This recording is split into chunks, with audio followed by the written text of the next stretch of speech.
میرے حضور کا دین سیکھنا ہے، حضرت اویس کرنی رضی اللہ تعالیٰ عنہ سے سیکھنا۔ ساری زندگی حضور اسلام کی خدمت میں حاضر نہیں ہو سکا۔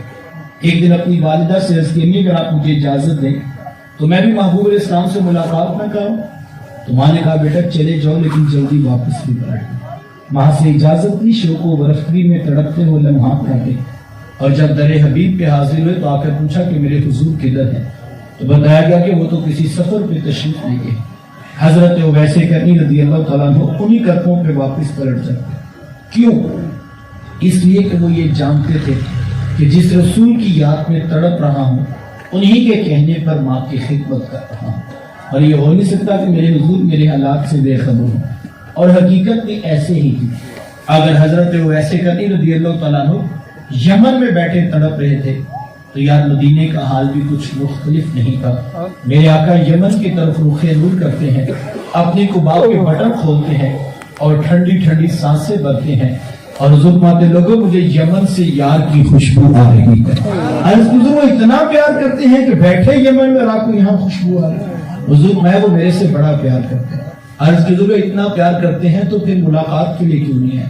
تو حضور میں ان کی بوڑھی اور نابینا ماں ہے جن کی خدمت انہیں میرے حضور آنے سے روکے، اور وہ جائے نہ جا کر میرے اویس کو میرا سلام کہے اور اسے کہنا میری امت کی بخشش کی دعا بھی کرتا۔ یہاں سے پتہ لگا جو ماں باپ کی خدمت کرتا اس کی دعائیں ماں باپ کی خدمت اتنا بڑا وظیفہ۔ یقین جانے ہمیں تو شاید آج تک اس بات کا ادراک ہی نہیں ہو سکا کہ ماں باپ کی خدمت انسان کو کہاں تک پہنچا دی۔ آپ نے علماء سے وہ روایت سنی ہوگی کہ حضرت موسیٰ علیہ السلام نے پوچھا تھا کہ مالک میرا جنت کا ساتھی کون؟ تو کہا موسیٰ فلاں بازار میں چلے جائیے، وہاں پر ایک قصاب ہے جو گوشت کاٹ کر لوگوں کو بیچ دے گا، وہ آپ کا جنت کا ساتھی۔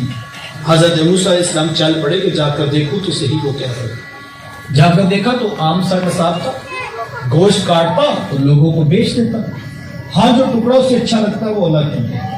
شام کو جو گھر واپس پلٹنے لگا تو پیک ہوا گوشت اس نے لیا اور وہ گھر کی طرف چل گیا۔ حضرت موسیٰ علیہ السلام بھی اس کے پیچھے پیچھے چل گئے۔ وہ گھر پہنچا تو اس نے جا کر شوربے میں کھانے کو تیار کیا، اور جب کھانا پک گیا روٹی کے ٹکڑے توڑ توڑ کر بھگو کر نرم کرتا، اور پھر محبت سے لقمہ بنا کر اپنی بوڑھی ماں کے منہ میں رکھتا۔ حضرت موسیٰ علیہ السلام اس کا یہ عمل دیکھتے رہے، پھر اس نے ٹانگیں دبائی، خدمت کی۔ جب اٹھ کر جانے لگا تو اس کی بوڑھی ماں نے آسمان کی طرف دیکھا اور اس کے بوڑھے لب ہلے، بڑھاپے کی وجہ سے آواز زیادہ نہ پیدا ہو سکے۔ تو حضرت موسیٰ علیہ السلام نے پوچھ لیا کہ تیری ماں کیا کہہ رہی ہے؟ تو اس نے کہا حضرت میری ماں بڑی سادہ ہے، جب شام رات آ کر یوں اس کی خدمت کرتا ہوں تو یہ روزانہ آسمان کی طرف منہ کر کے کہتی ہے کہ اللہ تجھے جنت میں موسیٰ کا ساتھ عطا کرے، اور میں کہتا ہوں ماں تو بڑی سادہ ہے، کہاں کوہ طور پہ بیٹھ کر ڈائریکٹ آپ سے باتیں کرنے والے پیغمبر حضرت موسیٰ علیہ السلام، اور کہاں میرے جیسا عام سا گناہ گار آدمی۔ تو ماں یہ تو کوئی جوڑ ہی نہیں بنتا ہے، لیکن حضرت میری ماں بڑی سادہ ہے، یہ روزانہ خوش ہو کے مجھے یہی دعا دیتی ہے، اور میں بھی اس کا دل رکھنے کے لیے آمین کہہ دیتا ہوں۔ تو حضرت موسیٰ علیہ السلام مسکرا پڑے، کہا تجھے پھر مبارک ہو، عرش کے رحمان نے تیری بوڑھی ماں کے لب قبول کر لیے، اور تو ہی جنتوں میں موسیٰ علیہ السلام کے ساتھ کھڑا کی۔ ماں باپ کی خدمت اتنا بڑا ہے۔ مکسیمر ٹریک علماء نے 3 باتیں لکھی ہیں اور کہا اگر کوئی شخص یہ چاہتا ہے کہ کل قیامت کے دن اس کے ماں باپ اس سے راضی ہو کر ملاقات کرے تو اسے زندگی میں 3 کام ضرور کرنے چاہیے۔ میں اور آپ ان باتوں کو اس نظریے کے ساتھ سماعت کریں، پوری توجہ کے ساتھ، کہ ہم ساری زندگی ان 3 باتوں کا خیال بھی رکھیں گے اور اپنی زندگی میں ان کو شامل بھی کریں گے۔ پہلی بات، کثرت کے ساتھ ماں باپ کے لیے بخشش و مغفرت کی دعا کیجیے۔ ماں باپ زندہ ہوں تب بھی، ماں باپ کو وفات پا جائے۔ ایک روایت میں ہے جو شخص روزانہ ماں باپ کی بخشش کی دعا کرتا ہے، میرے حضور ماں پہ اس کی رزق میں کبھی بے برکتی نہیں، اللہ اس کو رزق کی فراوان نہیں آتا ہے۔ اب اس دعائے بخشش کا انداز کوئی بھی ہو سکتا ہے، آپ کل کا ختم دلوائیں، چہلم کی تقریب رکھیں، یا سالانہ برسی کے عنوان پر لوگوں کو جمع کر کے ماں باپ کے لیے بخشش کی دعا کروائیں، تو یقیناً یہ باعث سے برکت ہوگا۔ لیکن میں کہتا ہوں اس مصروف ترین دور کے اندر کس کے پاس اتنا وقت ہوگا کہ وہ روزانہ سینکڑوں ہزاروں لوگوں کو جمع کرے اور پھر ماں باپ کے لیے بخشش کی دعا کا اہتمام کر رہے ہیں؟ 6 ماہ بعد، سال میں، مہینے میں تو شاید بھی ہو سکتا ہے، لیکن روزانہ تو نہیں ایسا ہو سکے. لیکن توجہ تو اس امر کی طرف ہے کہ روزانہ ماں باپ کے لیے بخشش کی دعا کی جائے. یہ اعمال باعث برکت ہے، میں اس کی نفی نہیں کر رہا ہوں، لیکن روزانہ تو یہ نہیں ہو سکیں گے. تو پھر کیا کیا؟ علماء نے بڑی خوبصورت بات کی، کہا کوشش کر کے، محنت کر کے آپ 5 وقت کے نمازی بنیں. یہ اتنا خوبصورت عمل ہے، اتنا خوبصورت عمل ہے کہ بیٹے کی کوئی نماز پوری نہیں ہوتی جب تک یہ دعا نہیں کرتا، ربنا اغفر لی ولوالدی، کہ مالک مجھے بھی بخش دے، میرے ماں باپ کو بھی بخش دے.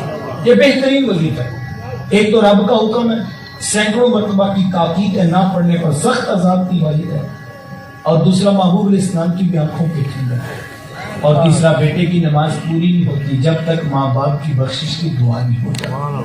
ہمارے یہاں ہوتا ہے نا بعض اوقات ماں باپ غصے میں آ کر یہ کہہ دیتے ہیں کہ ہمیں تو یہ بھی نہیں امید کہ ہمارے مرنے کے بعد ان میں سے کوئی آ کے قبر پہ دیا بھی جلائے گا کہ نہیں. یہ ان کے غصے کے جذبات ہوتے ہیں. میں کہتا ہوں یہ بات وہ سوچے جس نے اپنی اولاد کو صرف دنیا کا مال مانا، واقعی اس کی اولاد پیچھے سے کیا کرے؟ وہ بڑا کرے گی تو سنگ مرمر سے قبر کو پکڑ دے، وہ موٹے حروف کی تختی لگوا کے نیچے تاریخ وفات لکھوا دے. میں کہتا ہوں وہ روزانہ قبر کے اوپر دیا بھی جلا دے تو صاحب جو قبر کے اوپر دیا جلتا ہے اس کی قبر کے نیچے روشنی تو نہیں پہنچے گی. یہ وہ سوچے جس نے صرف دنیا کا مال مانگا ہے، لیکن جس نے اپنی اولاد کو 5 گانا سجدوں کی عادت دی ہے، وہ اللہ کی رحمت سے امید رکھے قبر کے اوپر دیا جلے نہ جلے. جب بیٹے وضو کر کے مصلے بچھا کے سر رب کے حضور رکھیں گے، اللہ نے چاہا تو قبر میں روشنی کا جہاں آباد ہوگا. اور یہ وہ سجدوں کی توفیقات ہیں جو ہمیں اپنی بات کی. آخری وصیت امت کے نام یہی تھی، لوگو نماز، لوگو نماز، لوگو نماز، نماز نہ چھوڑنا، نماز نہ چھوڑنا، نماز نہ چھوڑنا. آخری وصیت امت کے نام یہ تھی. آج ہم دیکھیں ہم کس جگہ پر 95% لوگ ہیں جو عملاً شاید نماز کا بائیکاٹ کر چکے.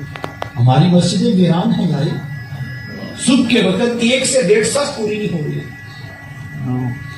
اور یہ کسی جنگل کی مسجد کی میں بات نہیں کر رہا، بڑے شہر کی بھی یہی حالت ہے، بڑے گاؤں کی بھی یہی حالت ہے، بستی کی بھی یہی حالت ہے، ٹاؤن کی بھی یہی حالت ہے، سوسائٹی کی بھی یہی حالت ہے. ہماری مسجدیں ویران. اور ہم نے یہ تو دیکھا ہے کہ شادی حال چھوٹے پڑ دے، شادی کی ولیمے کی تقریب.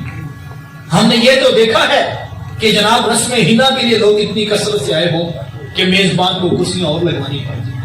ہم نے یہ تو دیکھا ہے کہ لوگ جو ہے وہ جلسے کے اندر مسجد کا حال فل بھر جائے اور باہر بھی 2 صفیں بچھائیں گے.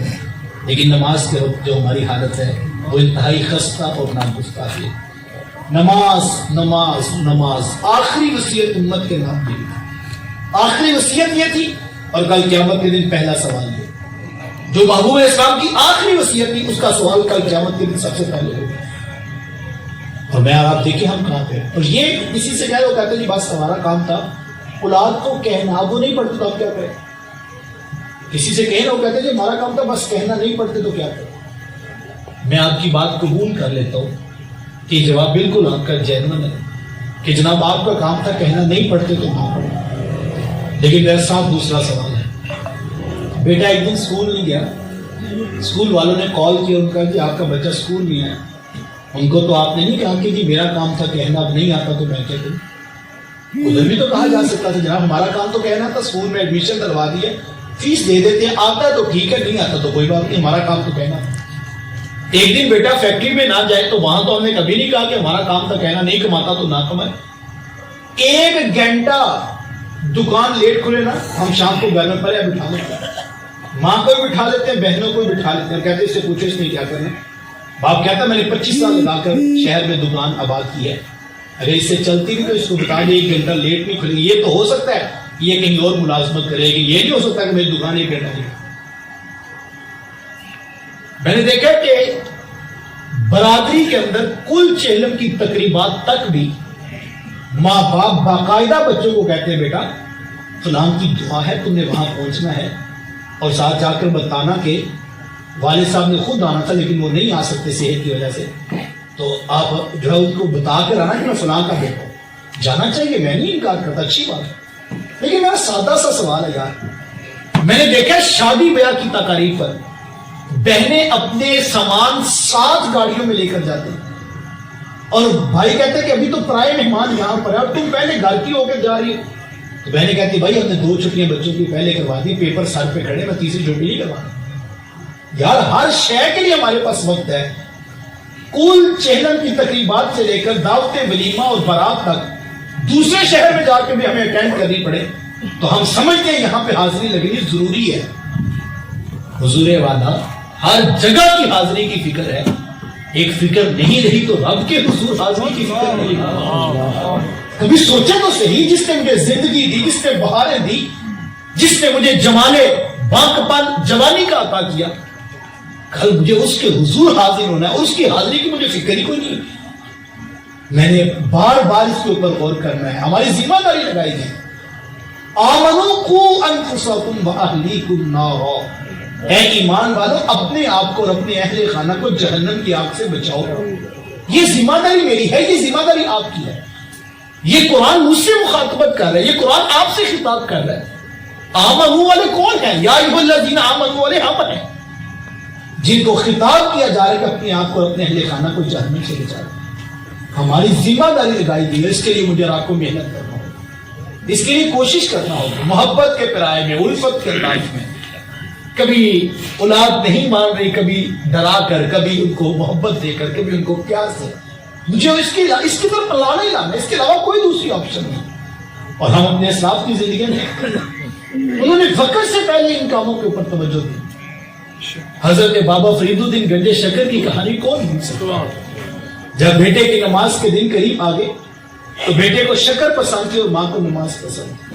ماں نے پاس بٹھا کر کہا بیٹا فرید جو نماز پڑھتا ہے نا رب خود اس کو شکر کی پوڑی عطا کرتا ہے۔ اور جیسے بیٹے نے وضو کرنے جانا ماں نے چپکے سے مصلے کے نیچے شکر کی پوڑیاں رکھ دی۔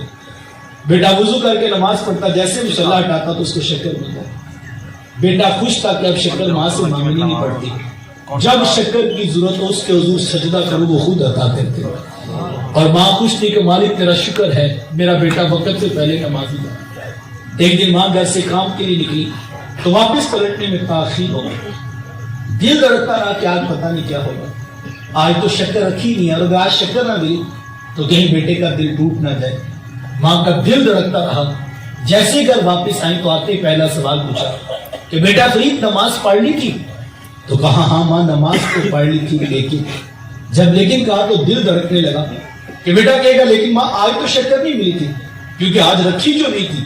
تو کہا بیٹا لیکن، کہا ماں لیکن جو آج شکر کا لطف آیا وہ پہلے کبھی نہیں آیا، جو آج سجدے کا ذوق ملا وہ بھی پہلے کبھی نہیں آیا۔ مجھے اور آپ کو اس کے اوپر غور کرنا ہوگا، مجھے اور آپ کو اس کے اوپر توجہ دینی ہوگی، بار بار محبت کے پیرائے میں، الفت کے انداز میں اپنی اولاد کو مسجد اور مصلی کا عادی بنانا ہے۔ یہ کام اگر آپ نے کر دیا، میں کہتا ہوں یقین جانے 7 مبارکیں اس شخص کو جس کی ساری اولاد نماز کی عادی ہے، یار اس کی قبر میں تو اصالہ ثواب کا راش نہیں لگا ہوگا۔ کبھی فرشتے کہیں گے بھی تیرے بیٹے نے فجر کی نماز پڑھی تھی اس کی برکت پہنچ گئی ہے، آج تیری بیٹی نے جب ظہر پڑھی تو یہ اس کی برکت پہنچ گئی ہے۔ اور کتنا اچھا ہو جائے کبھی فرشتے بتائیں کہ آج تیرا پتر تہجد میں اٹھا تھا، سونے محمد پہ درود بھی پڑھ رہا تھا، یہ اس کی برکت پہنچ گئی۔ یہ اصل کامیابی ہے اگر آپ نے اس طرف لگا دی تو اپنی اولاد کو نماز کی عادت دیجیے تاکہ ہمارے لیے، آپ کے لیے ہمیشہ دعائیں بخشش چلتی رہے۔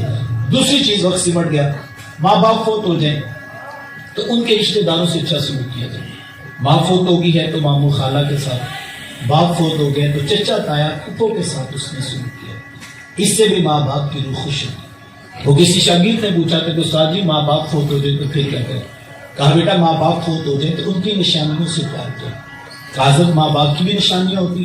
کہا ہاں بیٹا یہ جو بہن بھائی ہوتے ہیں نا یہ ماں باپ کی نشانیاں۔ ماں فوت ہو گئی ہے بہنوں کے سروں پہ شکر کے ہاتھ رکھو، باپ فوت ہو گیا ہے بھائیوں کو سینے سے لگا، رشتوں کو نبھانا سیکھیے، رشتے نبھا کے ہی ہوتے ہیں، اور ان رشتوں کے بارے میں کل ہم سے پوچھا جائے گا۔ فرمایا قاطع الرحم، رشتوں کو توڑنے والا وہ کل جنت میں داخل نہیں ہوگا۔ وہ شخص بار بار سوچے جو خاندان کو توڑتا ہے، جو برادری کو لڑاتا ہے، جو بہنوں میں نفرت اور بھائیوں میں پھوٹ ڈال دیتا ہے، وہ سوچے کل اس نے اللہ کے حضور کھڑے ہونا۔ اور ایک حدیث کے مفہوم میں جنت میں جانا تو بڑے دور کی بات ہے، وہ جنت کی خوشبو بھی نہیں پا سکتے، جبکہ جنت کی خوشبو ابھی جنتی 500 سال دور ہوگا کہ اس کو جنت کی خوشبو آنا شروع ہوگی، لیکن رشتوں کو توڑنے والا وہ جنت کی خوشبو بھی نہیں پا سکے۔ تیسرا کام علماء نے لکھا ہے کہ ماں باپ فوت ہو جائیں تو جو نیکی دنیا پہ وہ کرتے تھے اس کا تسلسل نہیں ٹوٹنا چاہیے۔ کسی غریب کی مدد کرتے تھے، کسی یتیم کی فیس دیتے تھے، کسی بیوہ کے گھر میں راشن پہنچاتے تھے، کسی مسجد، کسی مدرسہ، کسی ہاسپٹل میں فنڈ پہنچاتے تھے، تو وہ نسل در نسل نیکی آگے چلنی چاہیے۔ یہ نہیں کہ کل کو آئیں تو آپ کے وہاں سب کرتے تھے، کل کو آپ نہیں کرتے، جناب وہ بس ماں جی کے ہوتے ہوئے ہم تمہارے لیے مدد کرتے تھے، اب تم نے نہیں، ایسا نہیں ہونا چاہیے۔ نسل در نسل وہ نیکی آگے چلتی ہے، اور نیکی میں اتنی طاقت ہے یار، نیکی 7 نسلوں کو پار ہوتا ہے۔ نیکی کرتے جاؤ، نیکی میں بڑی طاقت ہے۔ حضور اسلام نے تو یہاں تک فرمایا اگر تم ایک خشک کھجور راہ خدا میں صدقہ کر سکو تو اس کو چھوٹا نہ سمجھو، اگر ایک کھجور بھی قبول ہوگی تو میں اس کی رحمتوں سے بعید نہیں، وہ بڑھتی ہوئی جہنم سے تمہیں آزاد کر دے۔ ایک کھجور کا صدقہ کیا قیمت ہے اس کی، لیکن اگر اتنا بھی قبول فرما لیا گیا تو وہ بڑا کریم ہے۔ نیکی کرتے چلے جائیں اور اپنے ماں باپ کے لیے توشہ آخرت بیچتے چلے جائیں۔ صاحب اسلام کہتا ہے ماں باپ کی قدر کرو، مذہب اس بات کا درس دیتا ہے، اخلاقیات اس بات کا تقاضا کرتی ہے، عقل بھی کہتی ہے جنہوں نے تمہیں بچپن میں پالا ہے تم ان کو ریٹرن کرو، ان کی خدمت کرو۔ لیکن میں کہتا ہوں اسلام، مذہب، اخلاقیات، عقل کے تقاضے یقیناً سب سے زیادہ اہمیت کے حامل ہیں۔ صاحب اپنے اوپر رحم کرتے ہوئے اپنے ماں باپ کی قدر کرو۔ آپ پوچھیں گے اپنے اوپر رحم کا مفہوم کیا ہے، تو صاحب یہ دنیا مقافات عمل ہے۔ یہاں جس نے جیسا سلوک اپنے ماں باپ کے ساتھ کرنا ہے کل کو ویسے سلوک اسے اپنی اولاد کی طرف سے دیکھنا ہے۔ کوئی امیر کبیر خاندان کا شخص تھا، اپنے گھر میں داخل ہوا تو اس نے ڈرائنگ روم کی ٹیبل پر اپنے بیٹے کو کوئی ڈرائنگ بناتے دیکھا، تو باپ نے پوچھا بیٹا آپ کیا کر رہے ہو؟ اس نے کہا بابا میں اپنے گھر کا نقشہ بنا۔ ہاں بیٹا تم نے کیا بنایا؟ اس نے کہا بابا یہ میرا کمرہ، یہ میری ماں کا کمرہ اور یہ میری بہن کا کمرہ۔ تو باپ کہنے لگا بیٹا تم میرا کون سا کمرہ ہے؟ اس نے کہا بابا یہ پیچھے والا سرونٹ روم، یہ نوکر والا کمرہ، یہ آپ کا کمرہ۔ تو باپ کہنے لگا بیٹا یہ زیادتی نہیں ہے، تم سب کے بڑے بڑے کمرے اور میرا چھوٹا سا پیچھے والا وہ بھی نوکر والا کمرہ۔ وہ چھوٹا بچہ کہنے لگا بابا دادا وہ بھی تو پیچھے والے کمرے میں۔ یہ گھنٹوں کی تقریر ہے اگر آپ کو مجھے سمجھ آ گئی۔ اس شخص نے تھپڑ نہیں مارا کہ تو بدتمیز ہو گیا، تو مجھے بتائے گا کہ کس کا کمرہ کہاں ہونا چاہیے، بلکہ اس نے خاموشی سے پچھلے کمرے سے بوڑھے باپ کو نکالا، لا کر اے سی آن کیا اور اس کی ٹانگیں دبانے لگا۔ تو وہ چھوٹا بچہ کہنے لگا بابا 1 منٹ رکنا، میں نے بھی اپنے گھر کا نقشہ تبدیل کرنا۔ اور اس نے کاغذ پھاڑ دیا اور پھر بڑا کھانا بنایا اور کہا بابا اب سب سے بڑا کمرہ آپ کا بناؤ، چاہتے ہو بڑھاپے میں تمہارا کمرہ بڑا ہو؟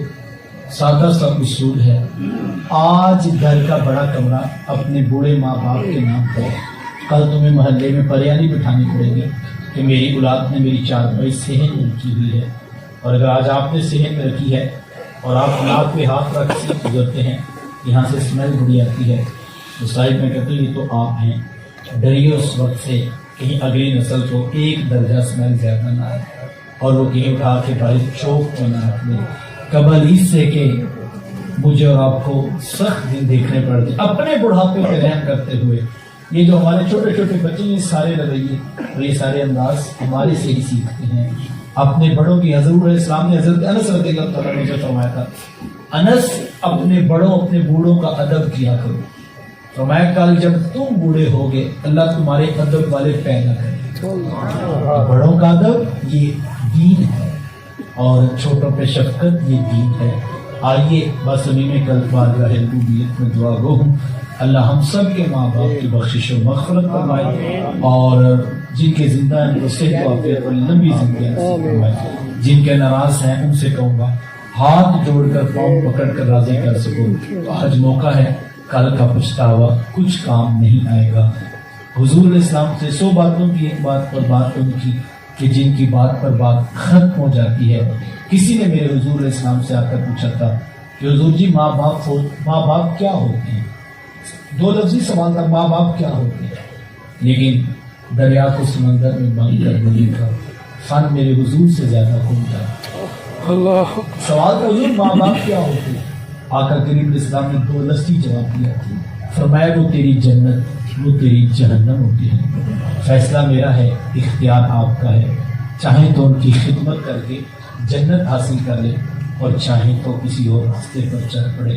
اللہ کی بارگاہ میں دعا کروں اللہ ہمارے بزرگوں کی بخشش و مغفرت فرمائے، ان کی زندگی بھر کی نیکیاں قبول فرما کر گناہوں سے درگزر فرماتے ہوئے جنتوں میں اعلیٰ مقام نصیب فرمائے۔ وآخر دعوانا